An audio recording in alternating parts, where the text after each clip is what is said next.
Welcome to today's episode of Who Gets the China. Today, I'm really excited to have a candid caregiving episode with my friend and colleague, Adrian Chung. Adrian and I met in the world of Substack by our shared passion for caring for our older adult parents and supporting people who are in the same journey that we're on. And so I'm really excited to share his story with you today because his is exceptionally unique. And also you'll notice he's one of the few male caregivers we get to talk to. So we know they're out there and we're happy to hear their point of view also.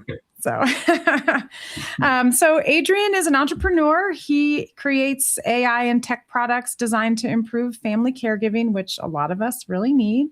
And he and I co-host a series of Substack live events with Julia Yarbo, where we cover a broad range of topics about dealing with aging parents, from downsizing the stuff to navigating the caregiving and the resources that are available. So we hope that you'll join us on Substack for some of our live chats.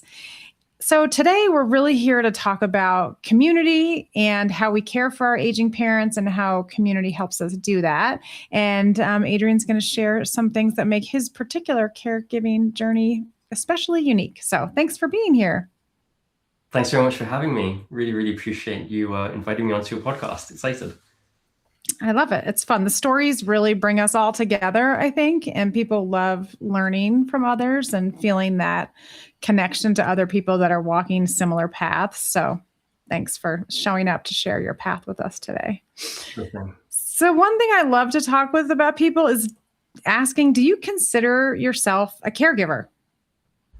Oh gosh, it took me a really long time to get to that point to actually say, yes, you know what, I'm a caregiver. This is almost like, because there isn't necessarily a job description attached to it. You just go in and do it. You're just handed this role and you figure it out. And then a few, months, years later, you realize, oh, wow, there's this like entire side of what I'm doing besides, being a parent, a son, a father, et cetera, et cetera.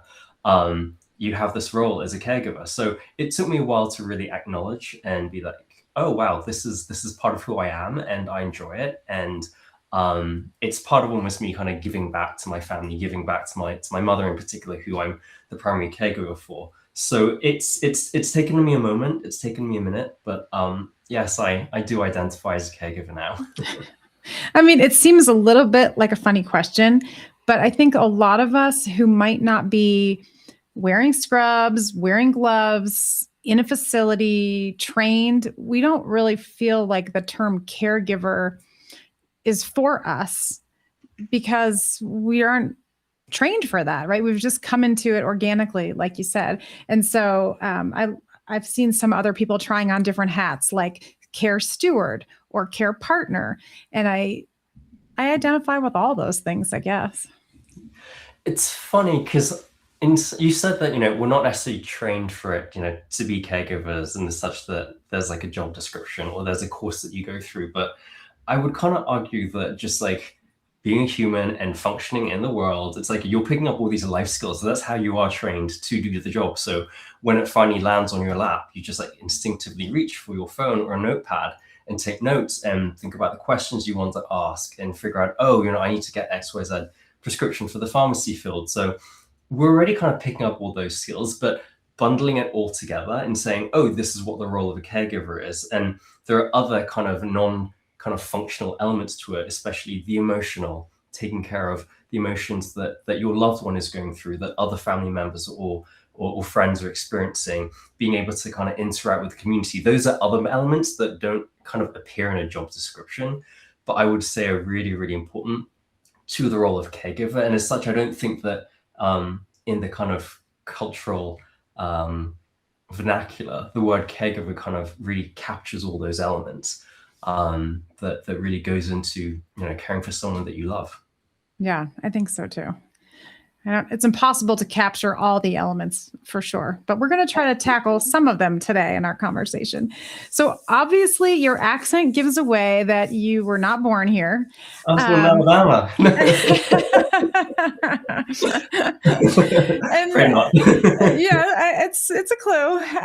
So I think it's fun to just hear a little bit about your history and your living situation, and just talk to me about what I'm going to call the extreme remote situation that you find yourself in. Yeah, sure thing. So, quick background, the accent probably gives away that I'm originally from the UK. Before I moved to the States, like many, many years ago, I was originally living in London. That's actually also where my sister still lives. So my sister's in London, I'm here on the West Coast, and my mother, who really is the focus for kind of caregiving attention, she's based in Hong Kong. So 3 cities, 3 countries, 3 continents, very, very different time zones. Yes. If it wasn't for WhatsApp and prior to that Skype, I don't know how I'd be able to manage the whole communication, coordination, just staying in touch element of caregiving. But yes, we are a very kind of remote distributed family. Having said that, I wouldn't necessarily say that that there are not many families or households in that situation. I know a lot of folks who do have parents that, at least live on like the other side of the country. That's still a 6-hour flight away. And so we have this very distributed sort of family situation. A lot of really what drives the care that my mum needs is sort of, she was basically diagnosed with rheumatoid arthritis at a very young age in her teenage years, which is kind of unheard of. So throughout my life, I've only ever seen her managing that burden of having to manage this condition, which degrades over time, in addition to being a mother, having a job, being a wife. So it's been sort of, for me, always in the back of my mind, knowing that she'd be going through this arc of managing this illness, in addition to other things coming up just throughout the course of aging. So really my story has been around kind of trying to manage the distance, but also trying to manage multiple chronic illnesses and trying to do so and leveraging as much as I already know from my own kind of biomedical background, while also really, really relying on members of the community that are close to her and members of family that are close to her in order to make sure that she's taken care of in the way that she needs. So I'm curious also to understand a little bit about the cultural history for your family. So I believe that at least part of your family's Chinese, right? Yes. Okay. Yeah, well, both sides of the family are Chinese. Yeah. So I know I have a good friend who's Chinese, and I know that the caregiving expectations are robust. Yes. Perhaps. So I would just love to hear you talk about your perspective and how the cultural expectations might be influencing your role. Sure, absolutely. So just as background, both my parents are Chinese, and my mom in particular, she comes from a large Chinese family. There are 12 siblings in total on her side. So definitely large, definitely extended. That's a lot. Yeah. But having a big family can cause all kinds of other things, make life challenging in other ways. My husband's the youngest of 7. So right. I know that having more hands doesn't always make life easier. Sometimes it does. Sometimes it can be, there can be friction. There can be obstacles that emerge. But yes, she comes from a large family, and in terms of just like the situation she's in, she lives in a building with some of her other siblings, and it's actually something that I've seen replicated across other sort of East Asian families. I've also seen it in some of my friends who have like Italian or Mediterranean heritage as well. In terms of like how families cluster, even if they're on the same road or just like one road over, etc. So that's sort of like the situation that my family have. But I think one thing that I very much knew kind of growing up is, at least within Chinese culture, a lot of the time, the expectation is that the son will take care of the parents. Typically, the parents will move in with the son, and that's something that I saw with my grandmother on my mom's side. And very much throughout my youth, I saw my uncles being very, very involved with her care as she, after my grandfather passed away, as she lived her life, as her own health conditions emerged, and her sons or my uncles were very much involved in taking care of her, like living in the same building as well, etc. So that cultural expectation has always been in my mind. And I think some folks asked, oh, when did you realize that you're going to be taking on, when did you realize that you are a caregiver or you were going to become a caregiver? I think when I was a kid, I already knew that this would be the end game. Like, this is where things would end up. It's like I saw that my mum's health would decline, and I already had kind of models or role models around my role and helping to be part of that and helping to manage her health. So that's very much really driven my role in becoming her primary caregiver over a decade ago. I mean, it helps that I have a biomedical background. I'm very comfortable talking to doctors. I feel comfortable kind of asking the right questions, putting together the pieces, getting her medications filled, etc. But from a cultural background, that was very much a So let's contrast that for a minute with the American culture. And I don't actually know what the British culture is, but I mean, with American culture, it's very well accepted that it's going to be the eldest daughter that's typically going to lead the caregiving activities. Or Right. if there's other daughters, that they also will. But it just doesn't seem like it falls to the sons as much in American culture. Why do you think that is? Oh my gosh. I mean, just like the whole like gender norms that are propagated in Western culture, and it's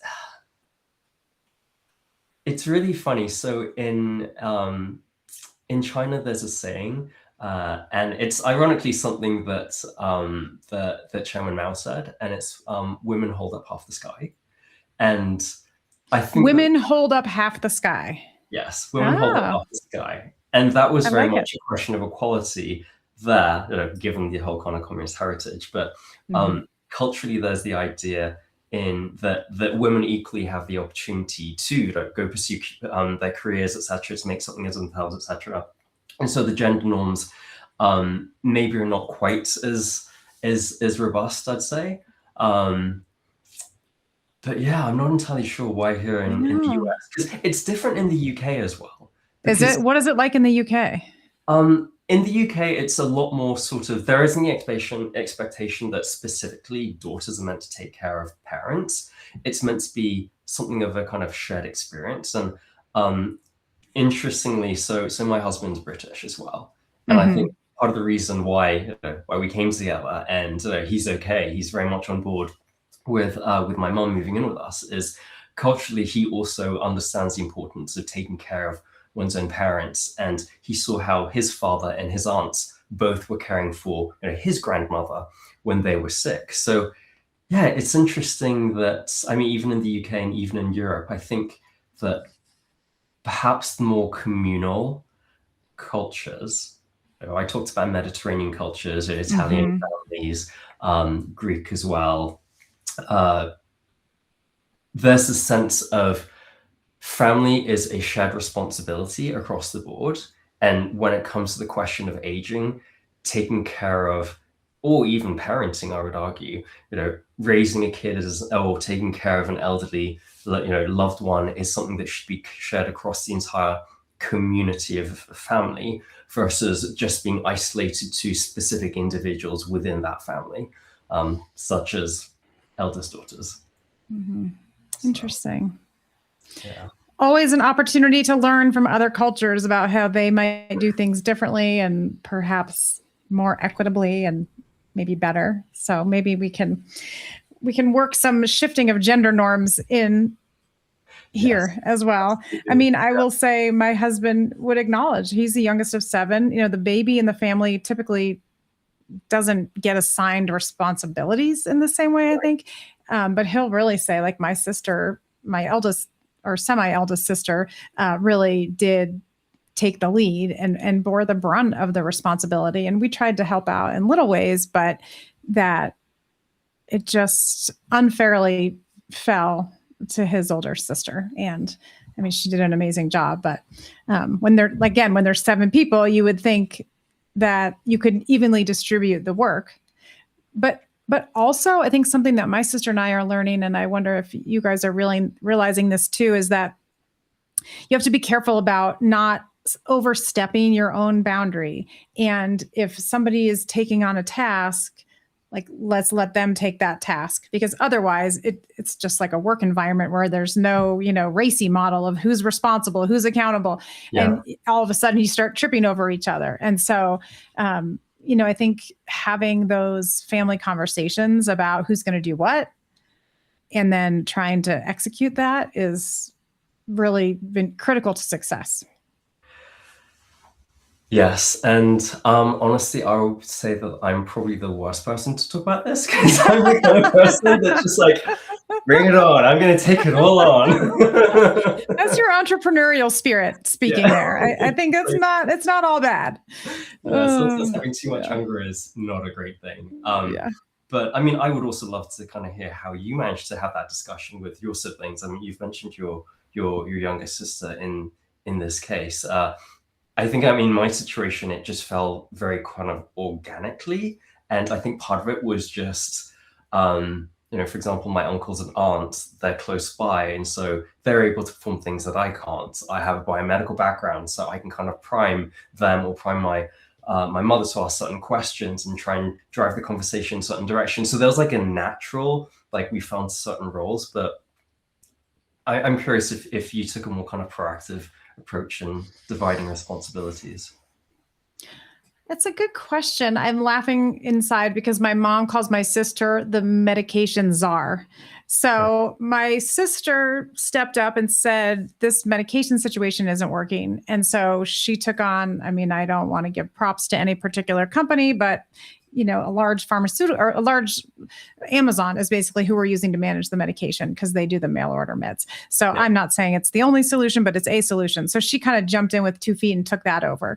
And so now she's the medication czar, which I don't know that she really ever wanted that title or wanted that responsibility, but there she is. And then I sort of do a little bit more of the financial stuff. Right. Like, I'm talking to the tax people and trying to help with those kind of things. But I think when it comes to trying to listen in on medical appointments, and I don't know if you can do this with your mom, like, we will try to zoom in or, have her hopefully push speakerphone on the iPhone when it's time so we can listen or we can ask questions, because they're not always the most reliable reporters of what's actually going on with themselves. So my sister and I try to, like, can you cover this? Can you cover that? And we try to split that up. And then afterward, do like a shared note of, hey, here's what we heard. Here's all the next steps. Okay, you make these doctor's appointments. I'll do these. And so I think we do a pretty good job yinging and yanging, but it's not perfect, I guess, but nothing ever is. So. Yeah. It's interesting you mentioned that.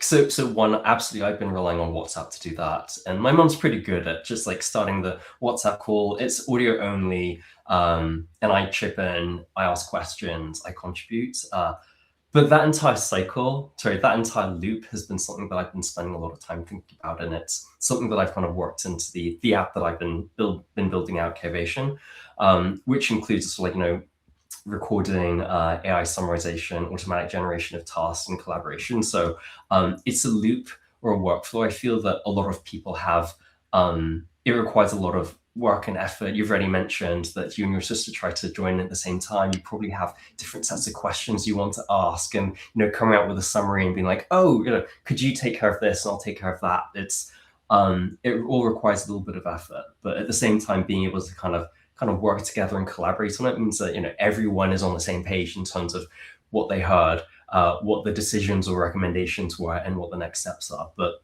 it's so critical, because if you aren't in that loop, or you don't feel that you have been a part of it, it's hard to then go off and do set up the next follow-up or request for change of medications, etc. So it's really critical in the care. And you're right. Like you hear different things or you have different questions. And so having multiple minds and voices and sets of ears in the room is amazing and great.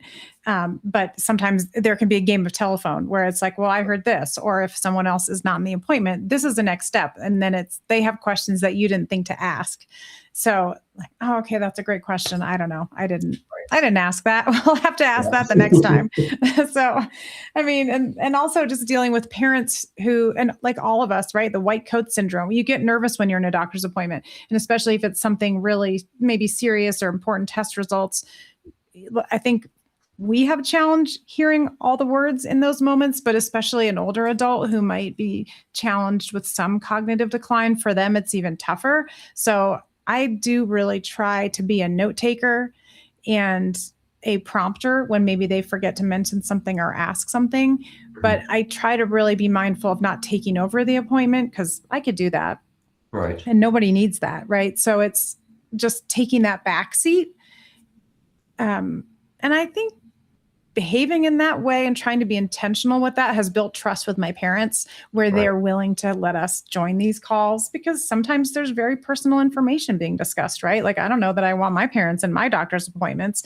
And so building that trust, it has been a lesson and something I've tried to do. That's really fascinating. Just the entire experience of kind of having to build up trust with your parent, in order for them to feel comfortable sharing a lot of personal information, a lot of their kind of health information. Because I guess my experiences have been a little bit different. I would say that with my mum, very early on, so when I started working, when I started kind of like pivoting and being focused on the caregiving space, and as an entrepreneur looking for different solutions to create, I was talking to my mom. I was like, Mom, what gives you confidence in knowing that you're being taken care of by your doctors, your team, et cetera, et cetera? And she said, Adrian, if you feel confident, I feel confident. And I was a little bit taken aback by that, because like, she was kind of like, not pushing, but she was almost like giving me permission to have the responsibility of ownership of her care. And I think that's why, that was maybe one of those micro moments. I was like, oh wow, truly, I am a primary caregiver, and this individual is putting their trust in me to really kind of take care of like the broader situation of their health. And so she does really want me to be part of the discussions with doctors. And I guess maybe this is also kind of cultural element. I feel that that's also maybe something that I've seen with other family members, other aging family members, when they've been straight up asking my cousins for input around doctor's appointments and questions to ask. And I also witnessed it with my uncles and my grandmother. So that's just like an interesting nuance there that you've shared around kind of the trust creation. But then there's questions of like autonomy, independence, right in those other elements. So I have a question about external caregivers, like something we've been trying to work on with my parents, because they're remote, not as remote as your mom, but they don't have the same family in their community that we used to have some years ago. And my sister and I have to get on a plane to visit them. So we've been talking about, let's hire some additional caregiving help just to fill in the gaps. And that has been met with tremendous resistance. They do not want that. And I wonder if in like Chinese culture, perhaps you don't need it. Maybe you have a larger family nearby, but like, is that a cultural difference? I think you're right in saying that just by having a larger family that's closer, that there's more hands, so to speak. There's more helping hands. I would, from trying to source external caregiving help, there is also a lot of resistance to bring in. So I don't think it's exclusive, to your parents situation.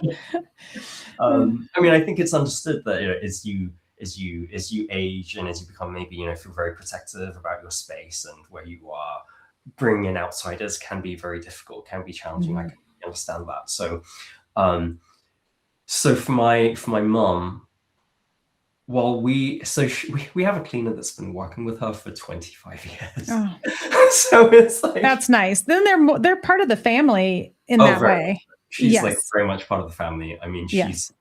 she's known me for like, a majority of my life, and has always been there, cleaning the apartment, cooking for my mom. And so there is that level of trust. Mm-hmm. The irony is that she's now looking to get some external help to help her out. So it's like the help is, she's like finding help to help my mom anyway.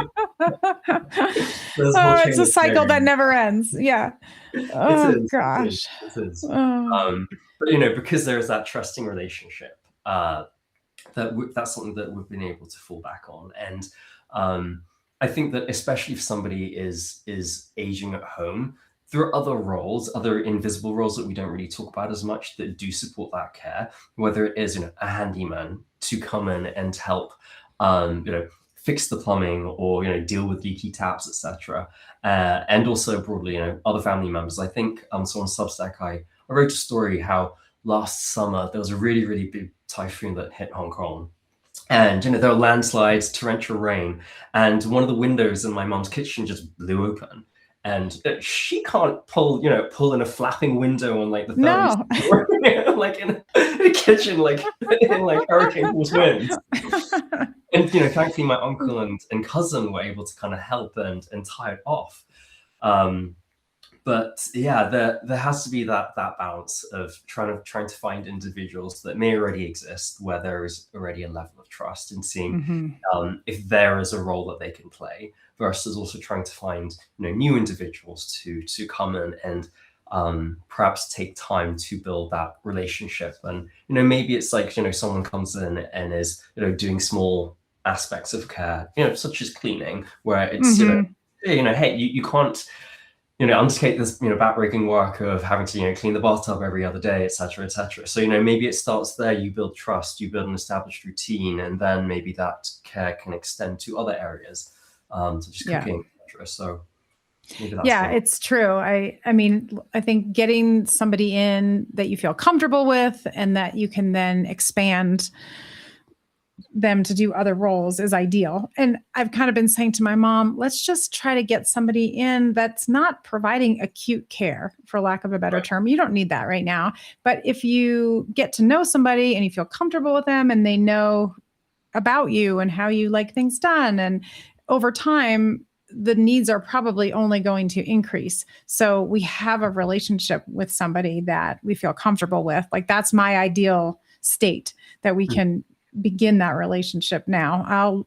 So far I have yet to be successful, but I'll keep you posted. I'm going to keep trying. I'm not giving up. Just keep going with it. I mean, I'm not going to give up.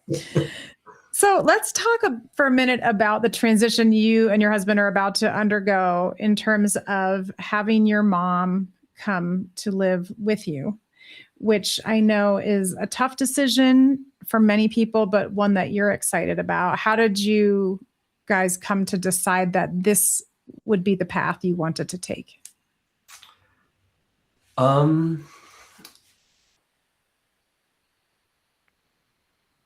So honestly, I would actually say it came up quite early in our relationship, when we've been friends for a long time, Jack, my husband, and I. And so he already and we're both British. We knew about each other's kind of family situations, backgrounds, and then kind of early on when we were dating, we're just talking about family. And family isn't just about having kids, which one day we would love to do, but also taking care of other family members, parents, relationships with siblings, etc. And this is where I was like, yeah, so my mom has a number of conditions, and as I think about things, I would like for her to be close to us, or close to me. And over time, as the discussion evolved, it was like, it just makes sense for her to kind of live with you / us, being implicit in that. So it was like an early evolving conversation that was, maybe touched delicately, talked about indirectly, which Brits love to do. Yes, that I do know. Well, and probably a lot of us like to do that. Let's be honest. Hard topics. Yeah, sure. It's like, by all means, beat around the bush. Right. For like several years, and then maybe we'll make a decision.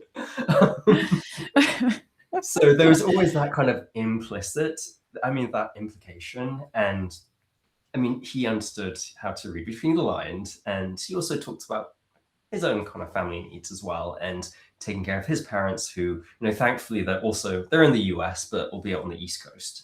And so I think that when we both understood how important family was to us, which includes taking care of our parents and the strength of our relationships and the love that we have with our parents, it became quite natural that, it would make sense for us to have space for maybe my mom to be here.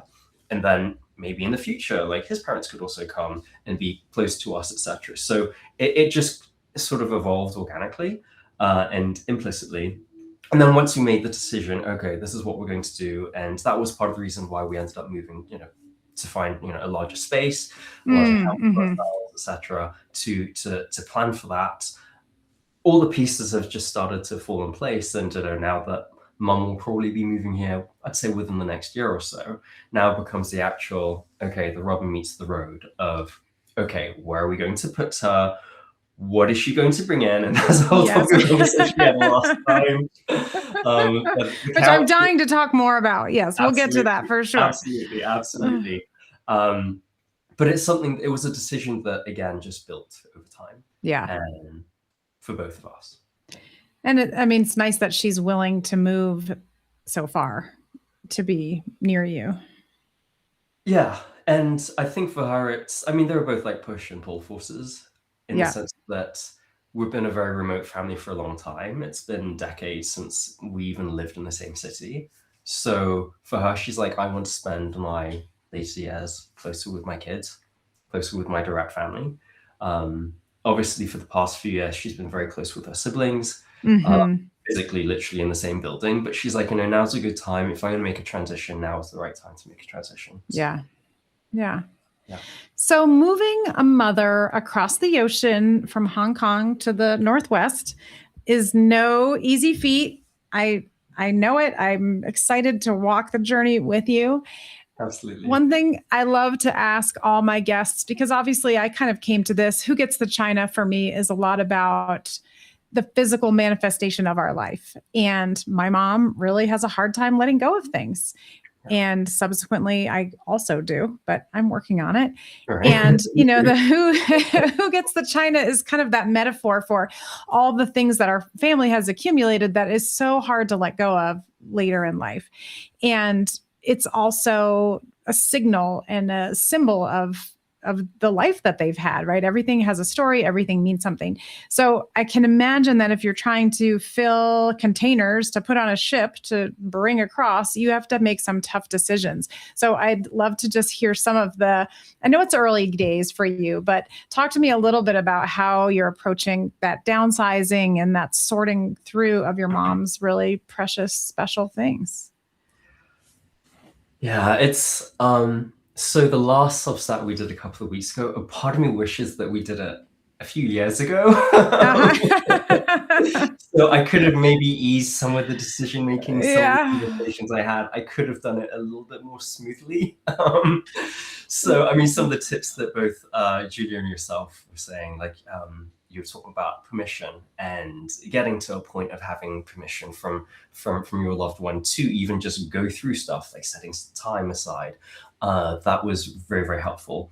And I'm actually going back again to Hong Kong at the end of the month. And I've taken that tip and I'd be like, so mum, I was thinking when I'm over, maybe it makes sense for us to go through your storage unit and maybe why don't you start looking through your closet and thinking about what you might want to keep? I have an extra suitcase. I can bring some stuff over. So trying to drop those. Good job. I'm proud of you. That's excellent. Thank you for the advice. What do you want to keep? Right. You're starting with the right place.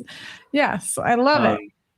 So actually, we had this conversation. We started this conversation a number of years ago. So once Jack and I were like, yeah, I think long term we're going to move into a larger home which has space for mum, etc. I was immediately thinking, okay, mum has a lot of stuff, and I need to start helping out with that downsizing exercise now.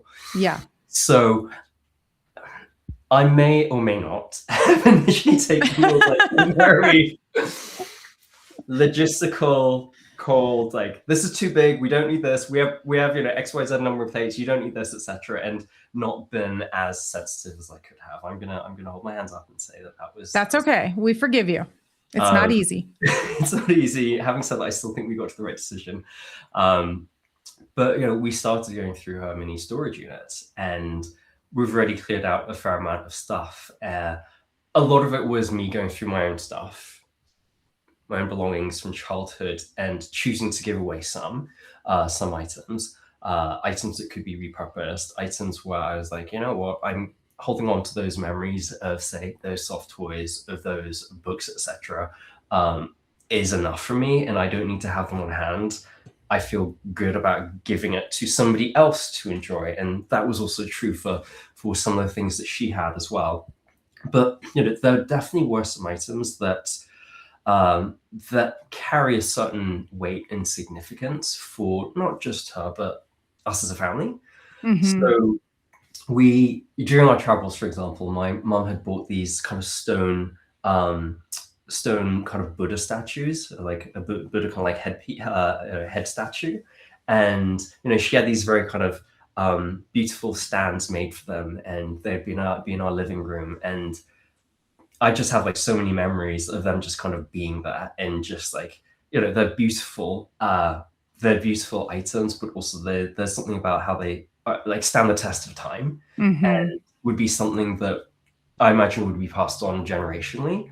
So those things absolutely going to put them on display, for sure. Some other items, I think last time I told the story about the couch, which I will also tell again.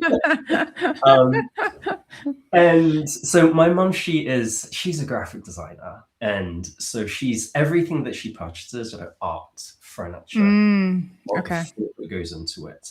And she purchased this sectional many years ago, which was like very sleek, very modern, still very, I'd say, suitable for today's tastes.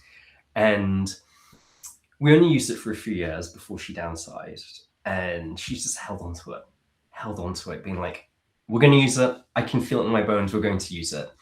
And we are going to use it, which means that I've had to think about where in the house I'm going to put it. And that's been part of the logic around how can we preserve things to make sure that she feels that it's combining households, it's combining homes. And in as much that I can incorporate and signals her that we're keeping these things, these are going to be part of her new home here in America, it makes it easier to have the conversation of, Mom, maybe we don't need as many plates. Maybe you don't need to save all of these old files and paperwork. Mm-hmm. We could digitize anyway. They're past the statutory period, etc., etc. It just makes it a little bit easier to have that conversation. Yeah. Okay, but don't throw away any bowls. I feel like your mom has beautiful bowls. I know we talked about that last time. I think those are worth keeping because they're utilitarian. You can always use more bowls. Absolutely. If anything, I think I need to get rid of some of my bowls. I have too many, but. Well, I'm laughing as you're saying that. I feel like the name of my podcast could have also been Who Gets the Couch? Because everybody's got a couch story. I have a couch story, not my mom's so much, although they don't want to get rid of their horribly uncomfortable couch. I don't know why. But anyway, when my husband and I first got married, we were dating. We moved to San Francisco together, and we were merging, his bachelor pad and my single living home. And when we moved, he had bought a sleep out couch for his parents when they came to visit him. And so when we moved to San Francisco, right, hilly, apartments have a lot of stairs, not easy to move, heavy sleeper couches. And he and his friend helped us move. And when we got to our apartment in San Francisco, I took one look at his couch and I was like, no, sorry. That is just hideous. There's no way that is coming in the front door of this apartment. And to this day, he always reminds me of my very clear choice of what was going to be accepted and what wasn't. And I won that particular battle. I've lost many others, but yeah, the couch can just be, it can be the final straw sometimes. So I applaud you for trying to make room for it. You're a better person than I. It's a big one, both figuratively and physically. Having said that, in order to accommodate Mom's couch, I've realized that I'm going to have to let go of my own couch that I've had for 10 years. these are it's like this is like also similar to I guess your situation, your husband's situation. This is the first couch I ever bought that wasn't like an IKEA fold-out futon. I felt like an adult. I was like, I'm in my New York apartment. I'm somebody now. But I realized, you know what? It's gonna have to go in order to move on to the next phase, both for me, for Jack, for my mom, and that's okay. Yeah, and it's okay. We make room for new things, and that's what we learn, right? You make way for some new memories, and now you're going to have your mom's couch, which I think it really is meaningful to provide some familiarity when you're moving to a new place, right? Like we all want to have our favorite things. And so like you're opening up your home and also making choices that are going to make her feel at home in her new place, which I think is really generous. Let's talk for a minute about community, because I think that's one of the things that you and Julia and I have talked a lot about is how important community is when you are supporting your aging parents. And I'm curious to just hear you talk a little bit about how community here and abroad has helped support you, lift you up, help make the transition with you and your mom. Yeah, there are two dimensions to this, I'd say. So mum has lived in Hong Kong for decades. She has family there. She has a cleaner who's been working with her for over 2 decades. She's been living in the same building for a while. So there are definitely already individuals, family, non-family members, also her friends, who keep her occupied, who keep her happy, and keep her very much independent. I was talking with her earlier this morning. She was talking about how she's meeting up with her French friend, and she made a French dish, and her friend was like very, very kind of complimentary. She made like Russian borscht, and her Russian friend was also very complimentary about it. So my mom loves cooking, hence the numerous bowls. Yes, okay. I want to visit your mom. Welcome to come over. Absolutely, absolutely. Yeah, my home is welcome for you, and to come visit. But she very much has a community that has been built over many, many years, both family, non-family members. And so to me, when I think about community now, ironically, I've been thinking about community here in the West Coast. So my husband and I, we moved to Seattle just over 2 years ago. And I've been trying to find my own community, but I've also been thinking about community in terms of, eventually when mom comes here, eventually when, we do want to have kids, what does that community look like? And we've been gradually building one within our neighborhood. So my neighbors they're absolutely great in the sense that like every month we do something, whether it's say, a progressive dinner from going from one person, from each couple's home and cooking for one another, etc. And we also talk about the future plans, of having kids, or taking care of family. And I've also hinted, hey, my mom's going to be here. It's going to be, she's very much going to be part of the household, and they're all very kind of keen to meet her. Plus, I also have, say, business school friends who are also close by, and have also met her, have also kind of begun to develop a familiarity with her. And I've also kind of connected with some of their family members here as well, to begin to just try and lay some of that foundation around community. But I think what's been really interesting has been my neighbor across the street. So he's in his late 70s, and he's been diagnosed with cancer, but it's like a very, very kind of slow evolving cancer. So, while his health isn't the best, they said, you won't die from this cancer. You will probably just die with this cancer. But there's a situation where he lives with his son, who a couple of weeks ago had an accident, and so the sort of role was reversed in the sense that suddenly he was having to take care and manage the care of his son. And so, I tried to step in the sense that, hey, I want to support you in as much as I can, whether it's like, social, or just like if you want someone to chat to, cooked a couple of meals for him, just try and kind of keep his spirits up, because I know it's hard for him to go through this experience. And his daughter actually came up from the Bay Area, and we got to meet, we had tea together. And she was like, Adrian, I'm really grateful that you're literally just living across the street from my dad while she's in the Bay Area. And I was, don't worry, I completely understand how to do it. But to say, there have been kind of two sides of community that I've been trying to kind of work with. One is Hong Kong, very established, lots of structure. Here on the West Coast, trying to build a community, not just thinking about, in the future, if I'm away, would I feel comfortable asking my neighbor to chip in, but also trying to give back, and also trying to be a member of the community here, and also kind of help out other individuals, such as my neighbor. So that's the experience that I've been going through around community. I know that we talked about maybe how in the US that isn't always the natural kind of way of thinking of, let me get involved and kind of pull people together and try and insert into the community. But it's just something that I'm hoping to try and help build, because I think it just kind of helps everyone, whether they also need pitch in, etc., and vice versa. Right. I mean, everybody wins when we have stronger connections and stronger community. And your story about your neighbors reminding me too, my parents recently had a situation where somebody had, we had to call the paramedics, and there had to be an ER visit, and all's mostly well.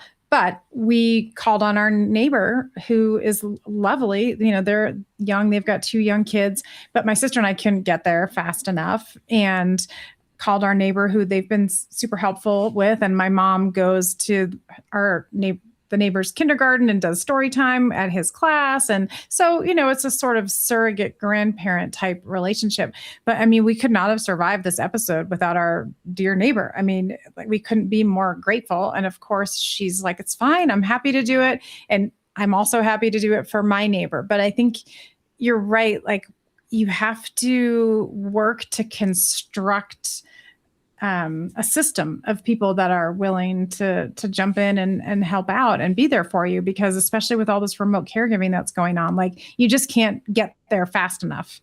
And so I think it's really interesting to watch how people really do come together. And I feel like people do want to support older adults as much as we have ageism in our society, and there's a lot of other issues. Like, I generally feel that when people see an older person that needs some support, people do come in to help, but it's not easy to ask. Yeah, I feel that people always have difficulty asking for help. It's really hard. And unless they're in such a situation of, darn it, I really can't do anything because physically I'm far away, I'm removed from my loved one. It's like, I have to do this. I have to ask my neighbor. But like 99% of the time, that individual would be very happy to chip in, be very happy to build that connection, that relationship. Your story actually kind of got me thinking about a group that I met with last year, and they're sort of like a digital village. And I think that, just more generally, connecting with your neighbors becomes all the more important, especially as families become more distributed. Children are not always living in the same city as their parents. But with this community, they refer to them as a digital village, and their idea is that even if individuals are living far away from one another, even within the same city, so it's a Seattle-based organization, they really want to try and create connections, initially social, but also relationships that individuals can lean on in times of need. Now, most of the members of the society, I think there's about 150 individuals, are about 70 years old, I'd say. Okay. And about a third of them live alone. So they're single, maybe their spouses had already passed away, but it's a community of like elderly individuals that are supporting one another, in the sense that, Martha is having an operation and she needs somebody to take her from the hospital back home, and maybe she needs individuals to stay overnight, and so they try and kind of help one another in as much as they can in order to support one another. And then where actual kind of clinical medical support is required, that's when then maybe get a home health aide to step in and help with administering medications, etc., etc. But that was also an interesting model of That is. aging individuals, like kind of working directly to support one another. Mm-hmm. Part of me wondered, is there a way that you can also incorporate other individuals, whether younger individuals, college students, single parents, or etc., other individuals that can also pitch in. But like you say, it requires a certain level of kind of planning and construction and organization around it. I have reached out to the university near my parents because I know they have a gerontology school there. And so I've tried to see if I could get maybe a student who might want some hours on the ground helping. And I haven't quite cracked that code yet, but I know there is a lot of intergenerational work going on in terms of connecting young people with older adults who have a lot of wisdom and experience to share, and kind of that balance of different energies and different stages of life is really rewarding for both. And I think in some cases they've figured out that it's actually more rewarding for the young people to have an older adult that can sort of share their life experience and their wisdom, and that young people really benefit from that. So absolutely, it's kind of cool. Yeah, I mean, even with my neighbor, just some of the stories he's told. So he's from Boston originally, and used to work in the trades, and just how he talks with that thick Boston accent. I'm not going to try and do an impression of one. Well, I did just that, but and some of the stories that he tells, I'm just like, wow, you really have lived. Yeah, it is amazing. There's a guy that walks down our street, and we found out that he was on the same, I think it's the same ship with my father-in-law when they landed at Utah Beach on D-Day. Wow. Oh, I know. Wow. And I mean, it was, my father-in-law has passed, but it's just kind of amazing. So he shares stories about that time with us, and just like you're saying, I mean, I don't know, there's so much to learn and so many interesting stories that older adults from all aspects of our life have to share. And so it's just kind of, I don't know, fun to open your heart and your mind and get to learn from them and hear what they've experienced in life. So I wanted to ask one kind of last question, which is just being a little bit self-reflective, which I think you already have done an amazing job. But what have you really learned about yourself through this evolution as a caregiver? Oh my gosh.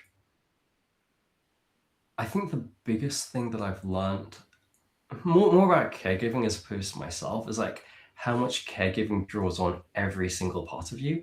At least it's when I was doing product management and strategy, it's like I knew that this is my lane, this is what I do.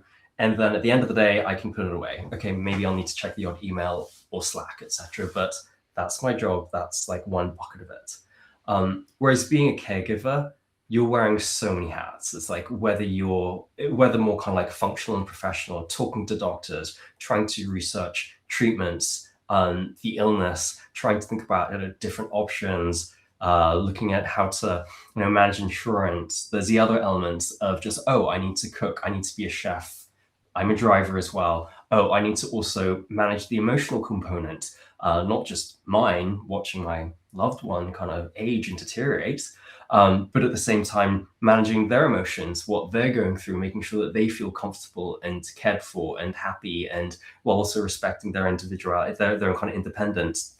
Also managing other family members and trying to kind of encourage them to kind of help out in, XYZ number of ways, which may or may not succeed. So I felt that it really, really draws and pulls on everything. And I mean, ultimately, that's why I decided to pivot professionally and really want to get into the caregiving space and create solutions, create platforms that can really, really help out caregivers manage all elements of that entire kind of caregiving experience and caregiving continuum. And that's really what I'm hoping to achieve with the platform I'm building. And so your platform is called Carevation. Yes. And I know it's in various stages of development and refinement, but you also have free tools and free resources for caregivers.